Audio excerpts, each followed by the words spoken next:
Are you Eric Martin? Yes, yes I am. I'm Film Slate, actually. Can you pose for a picture? Yeah, whoa, one at a time, one at a time, one at a time. Hey, look, it's Marilyn Zolan from the Film Slate.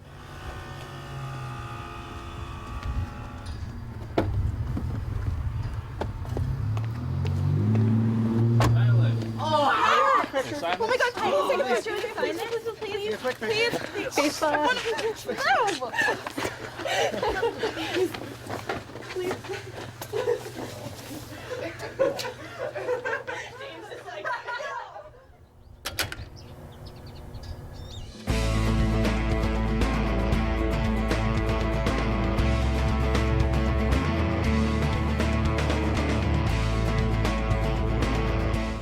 Welcome to the Film Festival edition of the Film Slate. I'm your host, Eric Marchin. On this episode, we'll be talking about all things festive. Joining me is James Dubbeldam of the Toronto International Film and Video Awards. Thank you very much for coming on the show. Really appreciate it. So the first thing I'd like to talk about is getting your foot in the industry. Where did you get your start in the industry? Actually, I was lucky enough to attend a high school, Lawrence Park, that had a film slash video program. And my entire family is artistic, and I can't draw at all or do anything. Before I discovered, when I picked up a camera for the first time, that was my creative outlet. And since then, I've just been involved in various aspects of the industry. Now, when you picked up that camera, what were some of your first films? Actually, just, student projects, whatever the subject was, we pretty much did one a month. And we had to do everything, and they were, big over-the-shoulder cameras, and we did linear editing, which was a great way to learn for sure. And moving on to college, where did you go, and what was sort of the process there, and sort of getting more ingrained into the field? I actually went to university for business and realized that I should have been in film.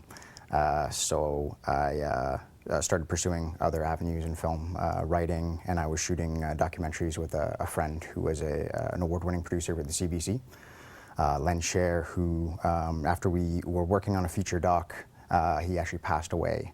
So a few of the films that we worked on were screened on Bravo and Discovery, but his feature never saw the light of day. So I kind of took a step back and concentrated on writing for a little while, and then got a little bit frustrated with the process of getting representation for my scripts. So I shot a short film, and then just kept going. Well, what is the process to get representation? I mean, it seems like everybody's sort of looking for somebody to help manage or spotlight your work.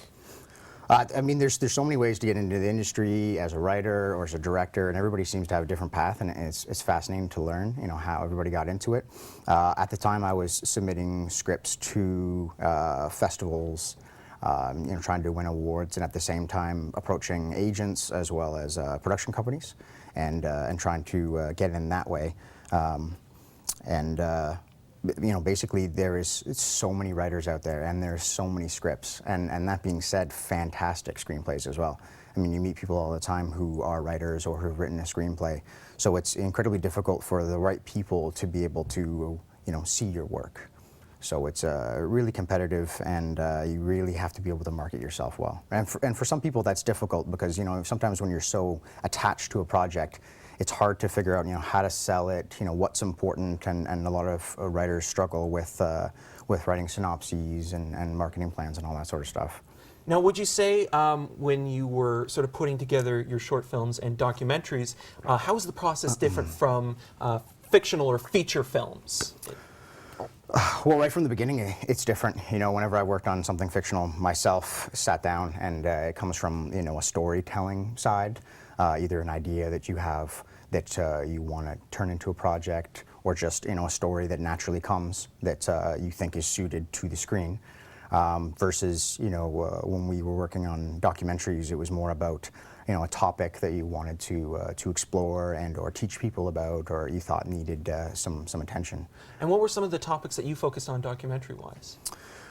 We did a whole bunch of stuff. At the time, Len was working on, he had just finished the machine gun documentary that was on CBC, and we started working on Civil War stuff. So about Civil War reenactments, and then about a woman, a Canadian woman who actually dressed up as a man and fought in the Civil War.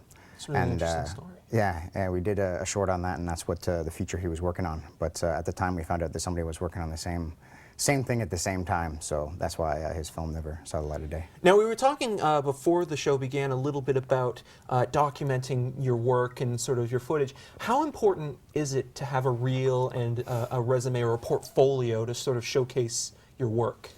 Incredibly important. You know, one of the biggest things that I come across a lot because of my involvement with the Toronto International Film and Video Awards is that if you have a film that you're proud of and you're in the festival circuit, you can't have it available online anywhere. No festivals are going to accept that film and want to screen it. Obviously, because why would anybody go to a festival if a film is available online? Even in today's sort of marketplace, Absolutely. Where everything's on YouTube or Vimeo and those kind of things? Take it off if you have it up and you want to get into a festival, for sure. So, when you have a reel, you can take parts of that out and all your other work and then be able to showcase your work that way to the right people. And obviously, it's going to be in a shorter format, so it's very important.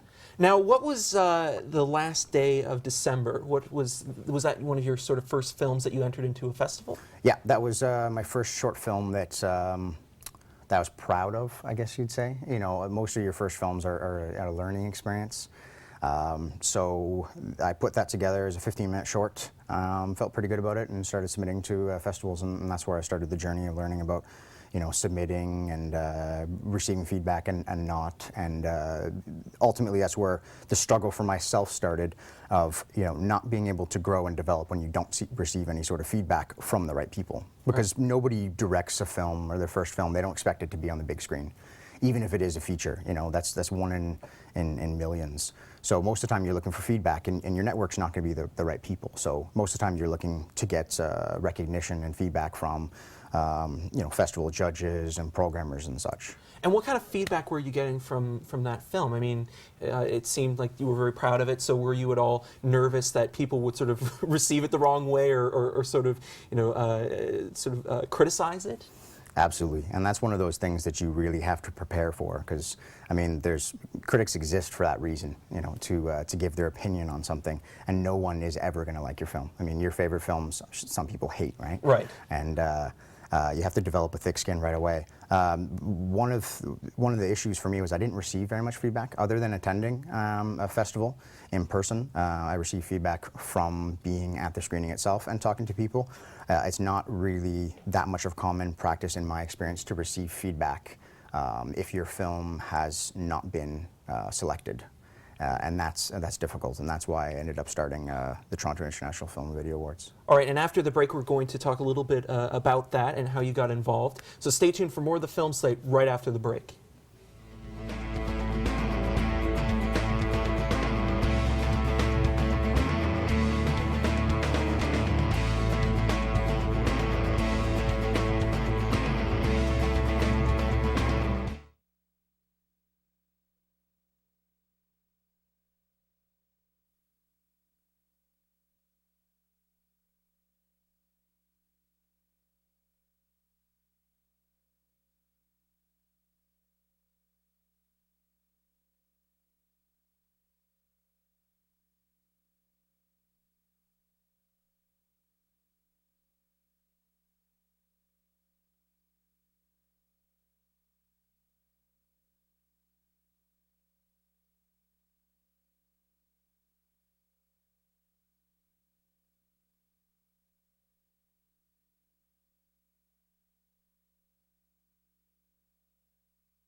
We at TIFA, Toronto International Film and Video Awards, understand the struggles of being an independent filmmaker.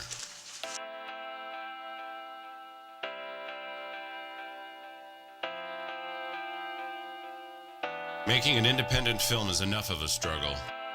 Getting recognized shouldn't be. We at TIFA are here to help.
Should have submitted to TIFA.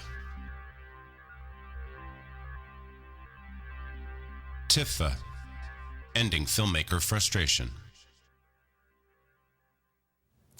Welcome back. I'm here with James Dubbeldam, the executive director of TIFA. Yes. Now, tell me a little bit about how you got involved in the actual film festival. I mean, Okay. you know, we talked a little bit before the break about you entering your first short film, and how did you sort of become involved with this festival? Well, I'm not going to say it came out of frustration, but basically I made my first feature film 2 years ago and knew that... And that was Fallen Before Fallen? That's correct. Right. And knew at the time that I was making it for basically to get recognition, you know, to prove that I could do it, showcase my work, and ultimately get recognition from the right people. And the right people would be, you know, festival judges and programmers. So I submitted the film all around the world. I didn't know very much about festival strategy that you know is vital when you're trying to get your film in the circuit. What happened was I did win a couple awards, received some official selections, but didn't receive a word of feedback from anybody. And that's crucial. I mean, you need to know sort of what feedback you need for the film to sort of change it or not change it or Absolutely. sort of continue. So then where were you in terms of joining this festival and working as an executive director? Well, for exact reasons you said, you know, I didn't even know how to go back and edit the film. You know, I thought I was going to receive certain feedback and be able to do another edit and or work on my next film. So when I was starting pre-production, I didn't exactly know even where to go because I didn't know exactly what my strengths were and where I needed to develop. You know, I had an idea, but I really wanted that guidance. So I sat down with my business partner and we decided to start TIFA. Basically to do something a little bit different and help out where we can in the areas that I struggled with. Tell me a little bit about the festival and what its mission statement is. Okay, basically we are trying to help, and I know that sounds kind of corny, but every single submission that we receive that doesn't win an award or receive a nomination, we provide feedback for. So every film is screened by at least 3 different screeners. And they all give their feedback, and we edit it together, and we're able to send off something that's, you know, very constructive and trying to highlight, you know, the strengths and the weaknesses of the film, so that, you know, like we've already said, filmmakers can grow and develop. And sometimes filmmakers have made changes to the film and then resubmitted and asked, you know, what do you guys think now? Which is fantastic because that means that they're taking what we're saying to heart and making changes. And other times they just, you know, take that. That's advice that we've given them and try and put it towards their next film. So we're trying to be very approachable We're trying to give back where we can, spend the time on independent artists and giving them all the help that they need. We post trailers on our website and try and promote films wherever we can, and then obviously we do the very typical awards and screenings and stuff. That sounds a lot like the Sundance Labs, how they sort of help mold and inspire filmmakers. And you said it's very community-based, yes, which is important as well. How did you sort of put together the festival? I mean, did you just one day say, I want to put together a festival, and how does someone sort of make that festival, put it on the map? Pretty much. I knew I didn't want to do it myself. So like I said, I have a business partner who I run the organization with, and I pretty much approached it in the same way I would a film, and sat down and sort of planned out all the sort of stuff that you need, and actually wrote an article afterwards for Rogue Cinema, that's an independent review site, about the similarities between making a film and starting a film festival. Yes. Now, do you sort of look for films all year round and look at movies all year round, or is it during a certain time of year? Because, like, for example, TIFF is in the fall, but it seems like everybody, the programmers, are sort of always looking for that next thing and helping people and working on films. Yeah. So are you guys looking for stuff right now, or for the next program? Or? Yes, we have an event coming up in October. But right now we're accepting submissions. So our 2012 season started in February, and we've been receiving submissions, and we will until August. And at the same time, we keep our eye out for films that we like or we think would work well, and give them to the judges, because we have a panel of judges, and basically see what happens. Now, can you tell me a little bit about the process of submitting a film? I mean, that seems to be, like you were saying, a big deal in terms of finding the right festival for your production and sort of being able to get it out there to as many festivals as possible. Yeah. How do you submit a film to your festival, or in your experience, other festivals? Well, there's a site called Without a Box that basically lists all the film festivals in the world, or sorry, most of the film festivals in the world, and then divide them all into categories and lists. And you go on and you choose, if you're looking for a Road to the Oscars sort of festival, then you can go on and see all the ones that have deadlines approaching. Or you're looking for, festivals that have discounts. You can go on and you can find everything organized by lists. Or if you do your research, you can go on and most festivals you can submit directly to them, ours included on our submissions page on the website. What kind of awards do you give out for your festival? Screenplay awards, best picture kind of things? What are the kind of awards that you guys give out? Well, we have 10 categories. Do you want to list them? You can list a few of them. I mean, we're running out of time, but... Okay, yeah, just the usual categories, narrative feature, short, doc, experimental, animation, children's, music video, and screenplays. And then we have, the tangible trophies for best in each category, as well as general awards like best actor, best director, and then prizes attached to some. Now, before we go to break, because we have 15 seconds left, where can we find out more information about the actual festival? TIFA.com, TIFVA.com. All right, that's all the time we have for with James, but stay tuned after the break for more of the film slate. Thank you very much. Really appreciate it.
Welcome back. We're talking about film festivals, so joining me are Peter Smith of MovieJury.com and writer-director of Adventures of Owen, David Cadiz. Thank you guys for coming on the show, and I hope that you brought some tales and stories of film festivals.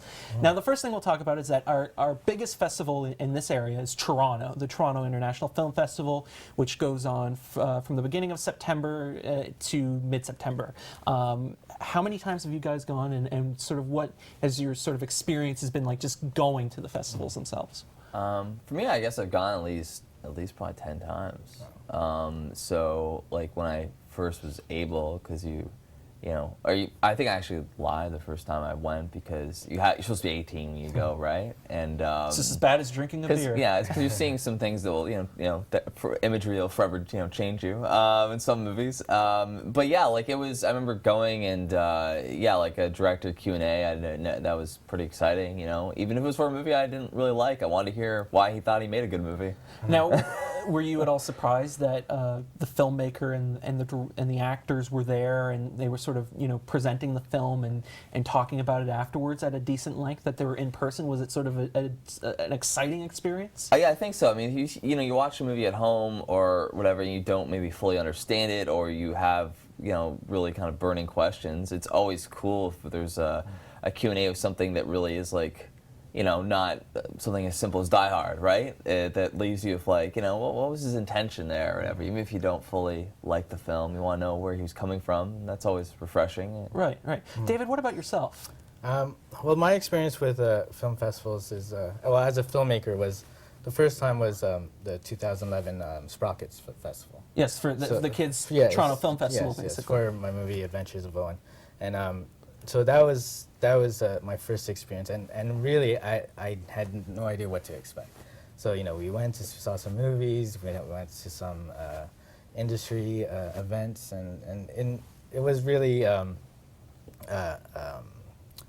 eye-opening just seeing the process of the whole thing. So, how did you get in touch with them? Did you sort of submit your information and contact info and all that stuff in the film, or did they get in touch with you? Because I always find that process is always very interesting. Yeah, they got in touch with me. Alex emailed me, said, "I've heard about Owen. Can you send me a link to see it?" And I sent it to them, and then they invited the film, and ever since then.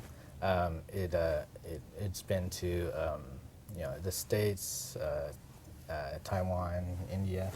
So yeah, that Sprockets really was the thing the launching that started. pad? Yes, it was. Yeah, for sure. And the reception after the film and sort of doing the Q&A, was that at all nerve-wracking or exciting? Or Yeah, no, it definitely was a little nerve-wracking. I didn't know what to expect, right? So it's like they were the kids.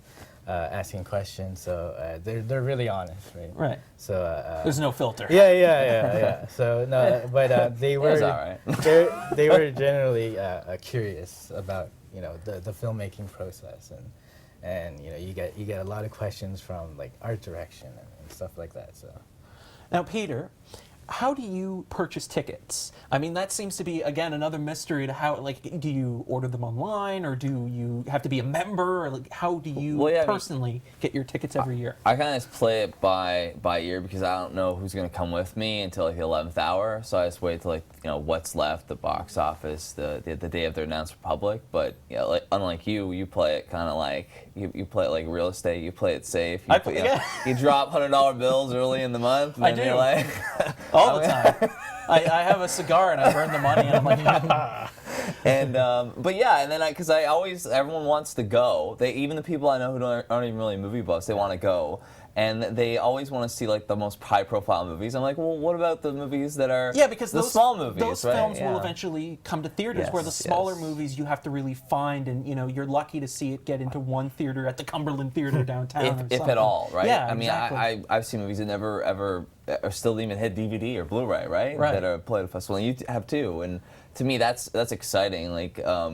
Seeing like Funny Games, the original Funny Games. Michael Haneke film, that was he didn't even introduce the movie. He's like, I gotta catch a plane. He's like, it's really disturbing, and then he laughed, and he was right. That was a disturbing movie. And he didn't have time to sort of really talk about it afterwards. No, there's nothing. Yeah, I know. And that was seeing that movie in a big screen was pretty exciting. Yeah, well, I mean, the reason why I play it safe is just because I really, like, I buy a package of tickets, so it's usually 10 or 20 tickets, and so I try to see as many movies as possible, and it is hard scheduling. I mean, did you guys ever find, when you guys were going, that scheduling was a bit of a problem for you?